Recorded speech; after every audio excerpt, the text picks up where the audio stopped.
Acá todo el mundo se saca la foto. Acá. Natalia Moreno Salamanca. ¿Quieren entrar? Lo que pasa es que acá sí está oscuro, aquí no vas a ver nada. Bueno, yo llevo trabajando 4 años en el Congreso de la República. He sido asesora del senador Jorge Robledo los últimos 4 años. Actualmente en este periodo legislativo estoy asesorando al senador Leonidas Gómez, que es de Santander, principalmente en temas económicos y en asuntos de género, que es como mi pasión, el tema de los estudios de género. Nosotros lo que hacemos es prepararlos para los debates, toda la parte investigativa que soporta el debate. Por acá se entra a donde estábamos, por aquí entran los congresistas. Ajá. Comisión primera, ahorita seguro están en debate. En Colombia hay 2 leyes para, digamos, promover la participación política de las mujeres en el sector público. Una de esas es la ley de partidos, que dice que el 30% de las personas que estén en listas, que sean candidatas, tienen que ser mujeres. A partir de la implementación de esas leyes, que son más o menos del año 2011, ha venido aumentando un poco la participación de las mujeres en el Congreso. El problema también está en que las mujeres se lanzan, pero digamos no quedan. En el año 2016 el gobierno de Santos propuso una reforma tributaria. Esa reforma va a subir el IVA, que es el impuesto más inequitativo que hay en la sociedad. A partir de eso, con un grupo de compañeras del que yo hago parte, que se llama Género y Justicia Económica, decidimos pues establecer una estrategia para ver cómo esa reforma impactaba a las mujeres en concreto. Por una menstruación libre de impuestos. Por ejemplo, que las toallas higiénicas y los tampones tenían la tarifa plena de IVA, como si fueran un artículo de lujo, que es lo que dice la teoría. Claro, el IVA se puede cobrar en los aviones, en los televisores, en los celulares, son artículos de lujo, nadie se va a morir si no consume eso. Pero en las toallas higiénicas nos pareció una cosa absolutamente injusta. Menstruación libre de impuestos. Menstruación libre de impuestos. Decidimos lanzar la campaña Menstruación Libre de Impuestos para mostrarle al país cómo el gobierno, a través de la política tributaria y de un tema tan técnico como es los impuestos, también ejerce violencia económica contra las mujeres. Si una toalla higiénica cuesta 500 pesos y las mujeres consumimos más o menos 25 al mes, 5 por 5, si seguimos las recomendaciones médicas de cambiarlas cada cierto tiempo, etcétera, estamos hablando de que en un año, si cada una cuesta 500 pesos, más o menos las mujeres gastan 160.000 pesos, y eso por muy bajito. Hay como 13 millones de mujeres en Colombia que requieren ese gasto. Entonces, si las 13 gastan eso, estamos hablando más o menos de un gasto anual de 2,2 billones. O sea, millones de millones, 12 ceros. Y si a eso le sacamos lo que en ese momento le cobraban, que era el 16% del IVA, pues el gobierno estaba recaudando casi medio billón de pesos solamente por el pago del IVA a las toallas higiénicas. O sea, un costo por ser mujer, que es un tema muy invisibilizado. Generalmente hablamos de la violencia más visible, que es la física, ese tipo de violencias que son además más amarillistas, que los medios muestran tanto, pero pocas veces muestran las violencias más invisibles, pero más fuertes a la vez, como es la violencia económica.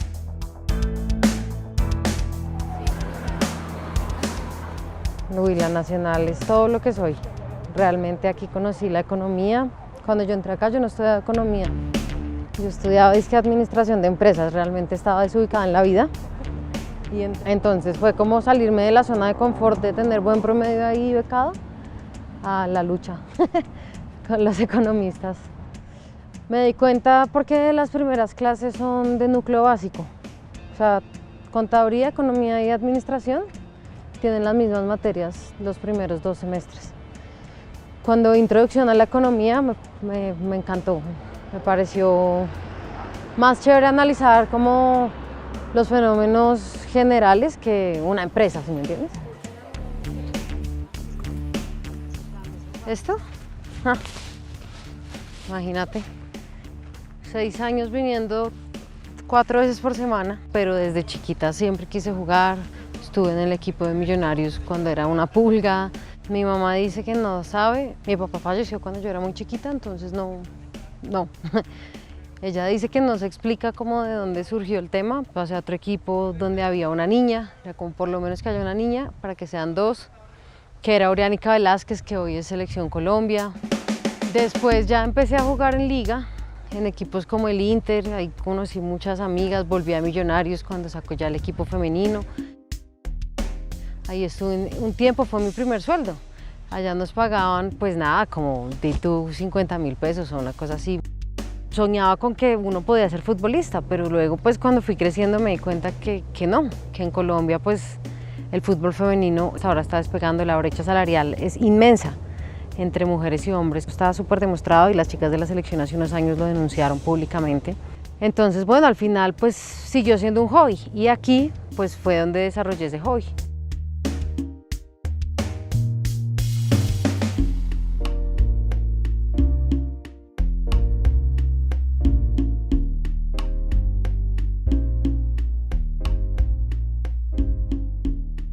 David es el representante de Ciencias Económicas. Lo que yo fui hace 7 años, hoy es el representante de la facultad. Me inspiró. Cuando yo entré, este edificio estaba caído. Es que de verdad la crisis es como 3 años para que lo pararan. Bueno, esta es la Facultad de Ciencias Económicas. Aquí pasé pues 5 años de mi vida, yo soy economista. Aquí conocí la política, me volví representante estudiantil de la facultad en el año 2011 y estuve ahí hasta que me gradué en el año 2012, como un año largo asumiendo la representación estudiantil.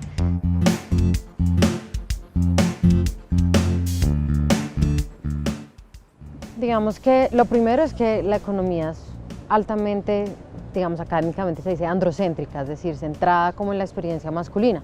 Cuando uno analiza los clásicos en economía, desde Marx, desde David Ricardo, desde Smith, uno se da cuenta que habían mujeres hablando de economía y reivindicando cosas que reivindicamos hoy, como por ejemplo la doble jornada, los malos salarios, la baja participación de las mujeres en el mercado laboral, un montón de cosas que hoy en día están vigentes y que desde esa época las decían las economistas. Sin embargo, pues han sido absolutamente borradas en la historia y lo que hice yo desde la maestría fue casi que volver a empezar a ver toda la historia económica, pero ya no con el, digamos, con ese sesgo androcéntrico, sino buscando a las mujeres.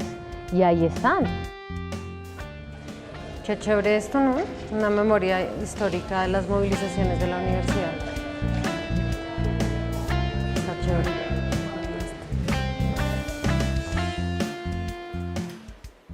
Lloraba en las clases, por ejemplo, porque en la maestría de género uno se transforma realmente. Uno entiende quién es, qué privilegios tiene, aprende a reconocer los privilegios, a reconocer también si se quiere, las opresiones en las que se enfrenta, y ese ejercicio a uno lo choca por dentro. Entonces fue un cambio muy fuerte, pero fue espectacular. Yo creo que fue un complemento muy bueno y hoy puedo mezclar ambas disciplinas, toda la teoría, digamos, de género y la teoría económica, y yo creo que los resultados son pues muy importantes. Pues Gabriela para mí fue súper importante. Fue como mi maestra durante todo el posgrado. O sea, cuando yo entré a la maestría en estudios de género, una economista, no había como quien me dirigiera la tesis. Ella me dijo, no importa, vamos a hacerlo juntas. Me metió en el mundo de la sociología, me hizo enamorarme de la sociología, me enseñó de los métodos cualitativos, mejor dicho, y me acompañó todo el proceso de la tesis.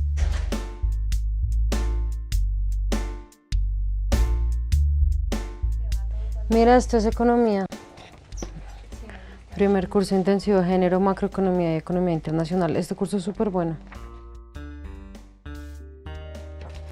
Bueno, estamos en el Fondo de Documentación de Mujer y Género, que es una biblioteca especializada en estudios de género, es la única que hay en el país, de las primeras de América Latina.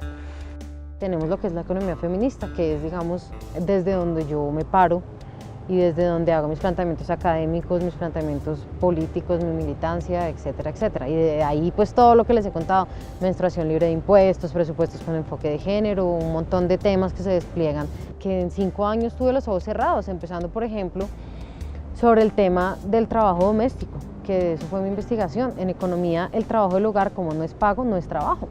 Y todo eso lo vine como a resignificar y a replantear en el posgrado. Entonces lo que dice Pascal es, en eso que los clásicos nunca quisieron reconocer como trabajo, que siempre lo vieron como altruismo, como un deber de las mujeres, vamos a mirar, digamos, en profundidad todo el trabajo que hay ahí. Y en la tesis yo muestro cómo en Bogotá, por ejemplo, la demanda de tiempo de esa economía del cuidado, de esa economía del hogar no paga, es igual a la demanda de tiempo de la economía del mercado. O sea, las mujeres destinan el mismo tiempo a los trabajos del hogar que a los trabajos, digamos, remunerados en el mercado en Bogotá. El DANE ya calculó, por ejemplo, cuánto aportaría a la producción del país todo el trabajo que se hace dentro del hogar si fuera pago, y demostró que aportaría el 20% del PIB. Eso es una cantidad inmensa. El sector minero energético aporta el 9%, por ejemplo. En Colombia hay 5 millones de mujeres que se denominan, pues, coloquialmente como amas de casa. El 25% de las mujeres en Colombia no tienen ingresos propios.